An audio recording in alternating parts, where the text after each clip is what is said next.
Hello friends, welcome back to mamababy.com। और कैसे हैं आप लोग? मैं अच्छी हूँ। हम लोग बहुत लंबे टाइम के बाद मिल रहे हैं, तो आप लोग कैसे हैं मुझे कमेंट में ज़रूर बताइएगा। और इतने टाइम से मेरी कोई वीडियोस नहीं आ रही थी और मेरी कोई अपडेट आप लोगों के पास नहीं पहुँच रही थी, तो मुझे ऐसा लग रहा था कि आप लोग क्या सोच रहे होंगे कि मेरी वीडियोस क्यों नहीं आ रही हैं, मैं कहाँ हूँ। इसलिए मैंने सोचा कि ये वीडियो आप तक लेके आनी चाहिए और इसमें बताना चाहिए कि क्या रीज़न है कि मैं अपनी वीडियोस नहीं बना पा रही हूँ।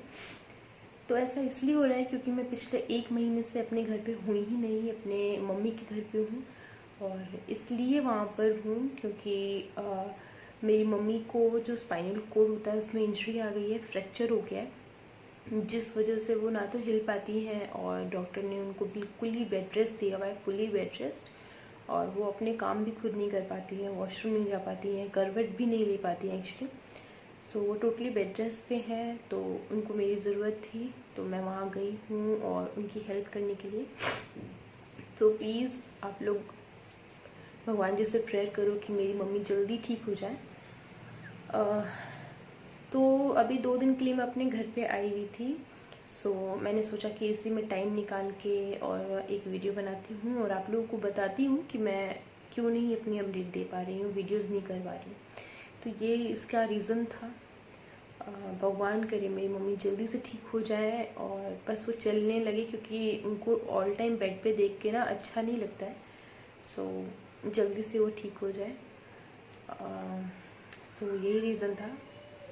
वीडियो को स्टार्ट करते हैं और आज का टॉपिक है कि बच्चों का जो सर्दी और ज़ुकाम लग जाता है किसी भी वजह से, चाहे वो वायरल इन्फेक्शन होता है, ठंड के मौसम में हो जाता है, तो उसमें हम होम रेमेडीज़ क्या क्या अप्लाई कर सकते हैं, कैसे उनके ज़ुकाम को, खांसी को होम रेमेडीज़ से ठीक कर सकते हैं। वीडियो को स्टार्ट करते हैं। जैसा कि बारिश का मौसम स्टार्ट हो चुका है और इन दिनों में काफ़ी सारे बैक्टीरियाज, जर्म्स, वायरल इन्फेक्शंस हमारी पूरी अराउंड रहते हैं, हवा में फैल जाते हैं, बहुत तेज़ी से बढ़ रहे होते हैं। इसमें बच्चों को और किसी को भी इन्फेक्शन का चांस बहुत ज़्यादा रहता है। वो उनको सर्दी, ज़ुकाम, बुखार, ये सारी चीज़ें लगी रहती हैं। इनको ठीक करने के लिए क्या होम रेमेडीज़ हम अप्लाई कर सकते हैं। मैं आज आप लोगों को वही होम रेमेडीज़ बताऊंगी जो मेरी बेटी अदृति पे मैं यूज़ करती हूँ और वो बहुत अच्छा रिजल्ट्स भी देती हैं। सबसे फर्स्ट आता है बाथिंग। तो जैसा कि बारिश के मौसम में जो वेदर होता है वो कभी ठंडा हो जाता है, कभी चिपचिपा होता है, कभी एकदम से गर्मी आने लगती है। तो जिस वजह से हम सोचते हैं कि बच्चों को नहीं नहलाना चाहिए या एक दिन बीच करके नहलाना चाहिए अल्टरनेट डेज पे। ऐसा नहीं होता है, हमें बच्चों को डेली बाथ देना चाहिए, क्योंकि जो भी ह्यूमिडिटी की वजह से उसको पसीने आ रहे होते हैं, बॉडी पूरी चिपचिपी फील बच्चों को हो रहा होता है। उसको हटाने के लिए बात ही एक ऐसा ज़रिया आप मान लीजिए वो है कि बच्चा फ्रेश हो जाता है, इंस्टेंट उसको फ्रेशनेस फील होती है, वो खुश रहता है, कंफर्टेबल रहता है। उसको बाथ कैसे देना चाहिए? उसको एकदम से ठंडे पानी से या एकदम से गर्म पानी से नहीं नहलाना चाहिए। बच्चे को हमेशा ल्यूक वार्म वाटर से ही नहलाना चाहिए ताकि वो कंफर्टेबल रहे, उसके बॉडी टेम्परेचर के अकॉर्डिंगली जो पानी का टेम्परेचर है वो मेंटेन रहे, ताकि उसको ठंड भी ना लगे और गर्मी भी ना लगे। बच्चों को डेली नहलाना चाहिए, बट ल्यूक वार्म वाटर से ही नहलाना चाहिए। मैं भी अपने बच्चे को डेली नहलाती हूँ और गुनगुने पानी से ही नहलाती हूँ। सेकंड आता है मसाज। तो अगर आप अपने बेबी को मसाज दे रहे हैं तो बहुत अच्छी बात है, और अगर आपका बेबी बड़ा हो गया है, वो मसाज नहीं ले पा रहा है, तो कोई बात नहीं है, फिर भी आप उसके हल्की हल्की पैरों की मालिश कर दें तो वो बहुत अच्छा रहता है। क्योंकि पूरा जो वेदर होता है वो चिपचिपा होता है, कभी ठंडा हो जाता है, तो इस टाइम पे बच्चे को पूरी मसाज की ज़रूरत होती है ताकि जो भी उसकी थकान है, जो भी इरिटेशन है वो निकल जाए। तो बाथिंग से पहले आप अपने बच्चे को मसाज दे सकते हैं। तो जब मौसम ठंडा होता है या जब बच्चे को सर्दी लग गई रहती है या कोई भी इन्फेक्शन है, बुखार लग रहा है, सर्दी लग रही है, तो इस टाइम पे मैं क्या करती हूँ अपनी बेटी के साथ, सरसों का तेल लेके उसके अंदर कुछ कली लहसुन की, 4 से 5 कली लहसुन की डाल के उसमें हल्का सा हींग और अजवाइन की एक पोटली सूती कपड़े में बना लेती हूँ और वो तेल के अंदर डाल देती हूँ और उसको अच्छे तरीके से गर्म करके, क्या होता है पोटली बनाने से क्या होता है कि आपको छानने की ज़रूरत नहीं पड़ती, आप वैसे भी मालिश कर सकते हैं।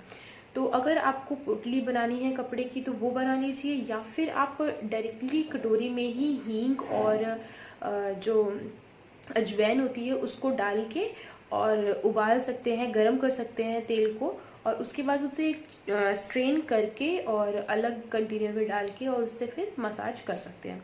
तो ये भी बहुत अच्छा रिजल्ट देती है, क्योंकि लहसुन गर्म होता है, हींग गर्म होता है, तो बच्चे के कफ के लिए या सर्दी जुकाम के लिए बहुत अच्छा रिजल्ट देता है। तो ये आप ठंड के मौसम में भी रेगुलर बेसिस पे यूज़ कर सकते हो, और गर्मी में जब बारिश का मौसम होता है तब भी इसको यूज़ कर सकते हो, ये बहुत अच्छा काम करती है। नेक्स्ट आता है क्लोथिंग। जैसा आपको मैं बता रही हूँ और सभी जानते हैं कि बारिश के टाइम पे काफ़ी कभी कभी ठंड पड़ने लगती है, कभी कभी मौसम चिपचिपा हो जाता है, कभी एकदम से गर्मी लगने लगती है। तो इस टाइम के लिए सबसे अच्छा जो कॉटन जो फैब्रिक होता है वो कॉटन का फैब्रिक होता है।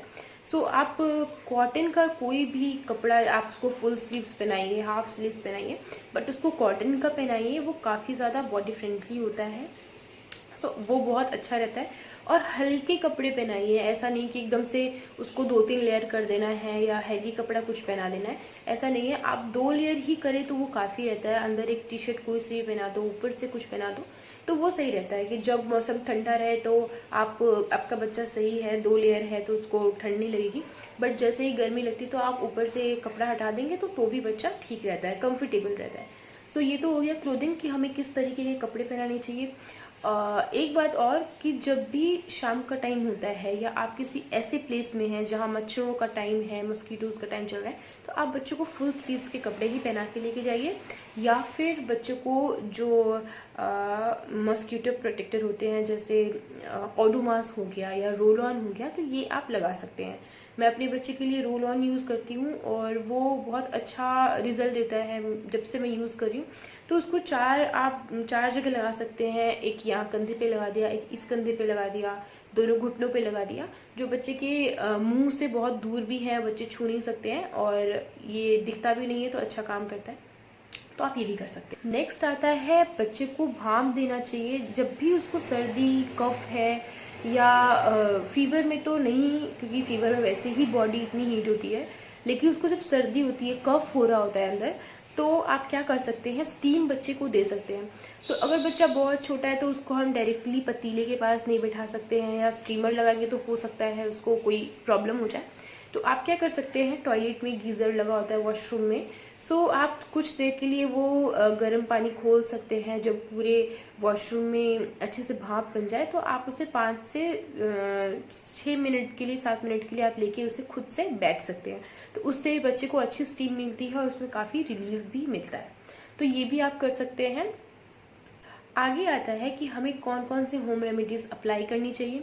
फर्स्ट आता है कि जब भी बच्चे को जुकाम लग रहा हो तो आप बच्चे को अदरक का रस दें। अदरक का रस कैसे देना है, अदरक को घिस के उसका रस निचोड़ के, और वैसे तो पीने में बहुत ज़्यादा तीखा लगता है, गले में लगता है, बच्चा नहीं पी पाएगा क्योंकि बहुत छोटा होता है।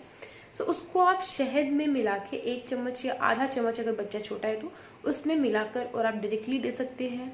ये बहुत अच्छा काम करता है। नेक्स्ट आता है, और ये तो मेरा बिल्कुल ही फेवरेट है, क्योंकि मैंने देखा है कि उसकी रनिंग नोज होती है, इतना पानी उसके नाक से आ रहा होता है, बट उसको 2 या 3 डोज में इंस्टेंटली कवर कर देता है। तो आप ये ज़रूर आजमा सकते हैं, ये बहुत अच्छा काम करता है। क्या करना है, लौंग को भून के उसका पाउडर बना के, और कुछ नहीं ऐड करना है, आपको सिंपली शहद में ऐड करना है और देना है। लौंग की जो क्वांटिटी है, अगर बच्चा बहुत छोटा है तो 2 लौंग या 3 लौंग काफ़ी होता है। अगर बच्चा 1 साल से ऊपर है तो उसको आप 4 से 5 लौंग आराम से दे सकते हैं। ये हो गया। नेक्स्ट अगला आता है तुलसी का पत्ते का रस। तो तुलसी का पत्ता बहुत ज़्यादा अच्छा होता है, ये तो सभी जानते हैं। तो ये बुखार में भी काम करता है, सर्दी और खांसी तीनों में काम करता है, ये एंटीबायोटिक होता है। जब भी बुखार लग रहा है बच्चे को, या सर्दी है, जुकाम है, खांसी है, तो आपको क्या करना है, 10-15 तुलसी के पत्ते लेने हैं, क्योंकि कम पत्तों से रस निकलेगा नहीं। तो वो लेके अपने ऐसे हाथ पे पाम के बीच में ऐसे ऐसे करके खूब मसलना है। और जब उसका, क्योंकि बहुत कम रस निकलता है, तो आई थिंक 5 से 6 बूंद ही रस निकलेगा अच्छे तरीके से। तो वो रस लेके अगर बच्चा डायरेक्टली ले सकता है तो बहुत अच्छी बात है, नहीं तो उसको भी आपको शहद में मिक्स करके देना है। तो ये फीवर में भी बहुत अच्छा वर्क करता है, फीवर उतारता है, खांसी के लिए बहुत अच्छा होता है, गले में जो भी थ्रोट इन्फेक्शन हो रहा होता है वो कम करता है, खांसी में आराम देता है और ज़ुकाम में भी बहुत काम करता है। तो आप ये भी इसको दे सकते हैं अपने बच्चों को। और ये तो मैं अपने बच्चे के ऊपर अप्लाई करती हूँ, अभी भी कर रही हूँ, क्योंकि उसको कुछ दिनों से मैं देख रही हूँ थोड़ी सी सर्दी जैसा मुझे फील हो रहा है, तो मैं उसको ये सारी चीज़ें देती रहती हूँ, तो वो ठीक है, उसको कोई मेडिसिन की ज़रूरत पड़ती नहीं है। अगर आप में से किसी को या बड़े को सर्दी जुकाम हो रहा है तो उस टाइम पे शहद देने से अच्छा है कि शहद भी बहुत अच्छा काम करता है, बट वो बड़े हैं तो काढ़ा आराम से पी सकते हैं। तो तुलसी के पत्ते को और जो जैसा भी आप काढ़ा बनाते हैं, जैसे मैं बनाती हूँ तो तुलसी का पत्ता, अदरक, लौंग, इलायची, दालचीनी, ये सारी चीज़ें मिक्स करके ही बनाती हूँ। तो ये काफ़ी ज़्यादा स्ट्रॉन्ग बन जाता है। तो आप अपने बच्चों को तो ये पिला नहीं सकते, ये पी नहीं पाएंगे बच्चे, बहुत गर्म भी होता है। तो जिनको भी सर्दी या खांसी होता है तो उस टाइम पे ये बहुत अच्छा काम करता है, काढ़ा बहुत रिलीफ देता है थ्रोट को। तो आप ये बनाकर भी पी सकते हैं। टेस्ट के लिए उसमें हल्का सा सॉल्ट डाल दीजिए या सौंफ डाल दीजिए तो अच्छा टेस्ट आता है। तो ये भी बना के आप लोग ट्राई कर सकते हैं। नेक्स्ट आता है, बच्चों को हल्दी वाला दूध देना चाहिए। नॉर्मली डेज में तो आप बच्चों को हल्दी ना दे तो ज़्यादा अच्छा है, क्योंकि वो बहुत गर्म होती है। तो जब भी बच्चों को सर्दी लग रही हो या आपको लग रहा हो कि उसको सर्दी होने वाली है, तब आप उसे इतनी सी हल्दी, एकदम पिंच भर के हल्दी दूध में मिक्स करके दे सकते हैं। तो वो बहुत अच्छा काम करता है सर्दी को सुखाने के लिए। तो वो भी दे सकते हैं। मैं अभी अपनी बेटी को दे रही हूँ, उसको अल्टरनेट डेज पे दे रही हूँ, क्योंकि अभी उसकी इतनी सर्दी नहीं है। तो आज दे दिया तो फिर कल नहीं दिया, फिर परसों दिया, तो इस तरीके से उसको पेट में गर्मी भी नहीं होती है और उसकी सर्दी में भी काफ़ी रिलीफ मिलता है। तो आप हल्दी वाला दूध भी ले सकते हैं। सो ये थे कुछ टिप्स और कुछ होम रेमेडीज़ जो मुझे आपके साथ शेयर करनी थी। आई होप आपको ये हेल्प करेगी। अगर वीडियो इन्फॉर्मेटिव लगती है तो इसको आगे शेयर ज़रूर कीजिए, और पसंद आई है तो लाइक कीजिए। और अगर आप मेरे चैनल पे नए हैं तो इसको सब्सक्राइब कीजिए, बेल आइकन को प्रेस कीजिए, जिससे मेरी अपडेट आप तक पहुंच सके। और प्रेयर ज़रूर कीजिएगा भगवान जी से कि मेरी मम्मी को जल्दी से जल्दी ठीक कर दें। So thank you for watching this video. Bye bye, take care, Radhe Radhe.